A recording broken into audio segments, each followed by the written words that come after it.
എൻ്റെ പേര് സാരി. ഞാൻ കോട്ടയത്തിനടുത്ത് ഏറ്റുമാനൂരിൽ നിന്ന് വരുന്നു. ഞാൻ ഈ ധ്യാനത്തിന് വരാനിരുന്നതല്ല, പക്ഷേ ഞാൻ ഈ ധ്യാനത്തിനെക്കുറിച്ച് യൂട്യൂബിൽ കാണുന്നതിൻ്റെ 2 ദിവസം മുമ്പ് റോസ മിസ്റ്റിക്ക മാതാവിൻ്റെ സ്റ്റാർ സനച്ചൻ്റെ യൂട്യൂബിൽ കണ്ടു. അപ്പം ഞാൻ എൻ്റെ ചേച്ചിയോട് പറഞ്ഞെടി, നീ ഇത് കണ്ടായിരുന്നോ? നമുക്കിതിനെക്കുറിച്ചൊന്നും കാണാനൊന്നും പറ്റിയില്ലല്ലോ. അപ്പം ഞാനൊരു 10-11 വർഷം മുമ്പ് ഈ റോസ മിസ്റ്റിക്ക മാതാവിൻ്റെ പ്രാർത്ഥന ഞാൻ ചൊല്ലി എൻ്റെ മോള് സിസ്റ്ററായി. ഒരു മോളുടെ കല്യാണമൊക്കെ കഴിഞ്ഞു. പിന്നെ ഞാൻ ഈ പ്രാർത്ഥനയൊക്കെ അങ്ങ് മുടക്കി. അത് കഴിഞ്ഞ് ഞാൻ ഈ 2 ആഴ്ച മുമ്പാണ് ഇതിനെക്കുറിച്ച് പിന്നെ അറിയുന്നതും ഇതിനെക്കുറിച്ച് ഓർക്കുന്നത്. അപ്പം ഞാൻ ചേച്ചിയോട് പറഞ്ഞെടി, നമുക്കിതൊന്നും പറ്റിയില്ലല്ലോ എന്ന് പറഞ്ഞപ്പോൾ അവൾ പറഞ്ഞെടി, നീ ആ പഴയ പ്രാർത്ഥന എടുത്ത് പ്രാർത്ഥിക്കാൻ പറഞ്ഞു.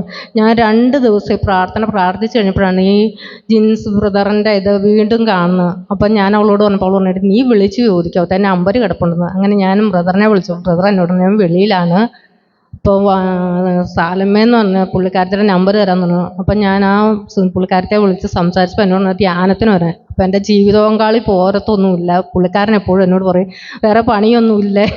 കാരണം എനിക്ക് എൻ്റെ തല തൊട്ട് കാല് വരെ എപ്പോഴും നീരും വേദനയും, എനിക്ക് നടക്കാനൊന്നും പറ്റത്തില്ല, ഒന്നുമില്ല. അപ്പം ഞാൻ കഴിഞ്ഞ ആഴ്ചയിലും കാരിത്താസിൽ പോയി മരുന്നൊക്കെ മേടിച്ചു. ഡോക്ടർ എന്നോട് ബെഡ് റെസ്റ്റൊക്കെ പറഞ്ഞ് വിട്ടതാണ്. അപ്പം പിള്ളേരോടൊക്കെ പറയാൻ പേടി. അവർ പറയും പോകണ്ട, മമ്മിക്ക് വേറെ പണിയൊന്നുമില്ലെന്ന് ചോദിക്കും. ഇത് കാരണം ഞാൻ പറയാതെ പിന്നെയും പ്രാർത്ഥിച്ചു, എങ്ങനെയെങ്കിലും പോന്നെന്ന്.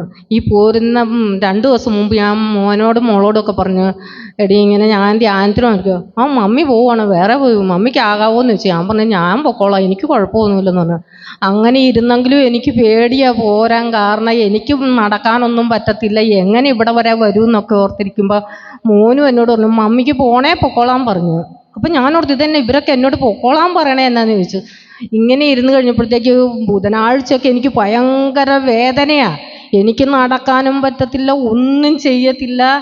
എനിക്ക് ആരുടെങ്കിലും ഒരു സഹായം ഇല്ലാതെ ബെഡ് നേക്കാനൊന്നും പറ്റാതെ വേദന കൊണ്ട് നടക്കും. അപ്പം ഞാൻ പപ്പായോട് പറഞ്ഞാൽ പറയും പോകണ്ടെന്ന്. വ്യാഴാഴ്ച രാവിലെ ഞാൻ ഒരുങ്ങിയപ്പോൾ എന്നോട് പറഞ്ഞു പോകുന്നതിനൊക്കെ കുഴപ്പമില്ല, ഇങ്ങനെ വന്നു കഴിയുമ്പോൾ വീഴ്ചയാവും എന്നൊക്കെ പറഞ്ഞ് എന്നെ വഴക്കൊന്നു. പിന്നെ ഞാൻ സാധാരണ എന്തെല്ലാം വേദനയുണ്ടെങ്കിലും കരയത്തില്ല. അപ്പം എന്നോട് പറയും നിനക്ക് തൊലിക്കട്ടി ഉണ്ടായിട്ടെന്ന്.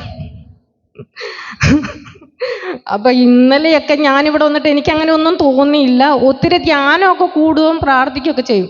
ചിലപ്പോൾ ഞാൻ 3 മണിക്കൊക്കെ ഏറ്റ് പ്രാർത്ഥിക്കുമ്പോൾ ഈ പുള്ളി എന്നോട് പറയും പണ്ടൊക്കെ എല്ലാവരും കൊന്തയാണ് ചെല്ലുന്നത്, നീ ഇപ്പോൾ ഓരോ പുതിയ കണ്ടുപിടുത്തമൊക്കെ ആയിട്ട് അങ്ങനെയൊക്കെ എന്നോട് ദേഷ്യപ്പെടുകയൊക്കെ ചെയ്യും. പിന്നെ ഇങ്ങനെയൊക്കെ പറഞ്ഞു കഴിഞ്ഞാലും ഞാൻ എൻ്റെ ഇഷ്ടത്തിനൊക്കെ പ്രാർത്ഥിക്കുകയൊക്കെ ചെയ്യും. അപ്പോൾ ഈ കഴിഞ്ഞ ദിവസമൊക്കെ എന്നോട് പറഞ്ഞു പ്രാർത്ഥന മൂത്തിട്ട് നിനക്ക് വട്ടായിപ്പോയത്. ഇങ്ങനെയൊക്കെ പറയുന്ന കാരണം ഞാൻ വലിയ വിലയൊന്നും കൽപ്പിക്കുകയില്ല. അങ്ങനെ ഇരുന്നേച്ചാണ് ഞാൻ ഈ വ്യാഴാഴ്ച പോരുന്ന അന്നേരം വരെ മിണ്ടിയില്ല. സാധനങ്ങളൊക്കെ എടുത്തു വെച്ച് പോകുന്ന വഴിക്ക് എനിക്ക് നടക്കാനൊന്നും പറ്റത്തില്ല. ഒരു വിധത്തിലൊക്കെ നടന്ന ഇവിടെ വന്നേ. ഇന്നലെയും മിനിഞ്ഞാന്നൊക്കെ എനിക്ക് കരച്ചിലൊന്നും വരുന്നില്ല, പക്ഷെ വേദനകളും വിഷമങ്ങളും ഒക്കെ ഉണ്ട്, എനിക്ക് നടക്കാനൊന്നുമില്ല. അപ്പം ഞാൻ ഇന്നലെ ഈശോയെ എനിക്കൊരു അടയാളം തന്നെ, എന്തെങ്കിലും ആയിട്ടെ എന്ന് പറഞ്ഞു. പക്ഷേ എനിക്കിവിടെ വന്നു കഴിഞ്ഞ് ഞാൻ എൻ്റെ ഇഷ്ടത്തിന് ആടുന്നു, എൻ്റേതായ എല്ലാ കാര്യങ്ങൾക്കും ഒരു കുഴപ്പമില്ല, വേദനകളുമില്ല, എൻ്റെ ശരീരത്തൊരു നീരും ഇല്ല. യേശുവേ നന്ദി. പിന്നെ ഈശോ എന്നോട് ഇന്നിപ്പം വൈകുന്നേരം പറഞ്ഞു നീ ഇനി കരച്ചിൽ നിർത്ത്, നീ ഇനി കരയണ്ട. മാതാവ് എന്നോട് പറഞ്ഞു ഞാൻ എൻ്റെ മകനെ മടിയിൽ കിടത്തിയപ്പോഴൊന്നും ഞാൻ കരഞ്ഞില്ല, നീ എന്തിനാ കരയണേന്ന് വെച്ചു. അതിൽ പിന്നെ എനിക്ക് കരച്ചിലും വന്നിട്ടില്ല. യേശുവേ നന്ദി, യേശുവേ സ്തുതി.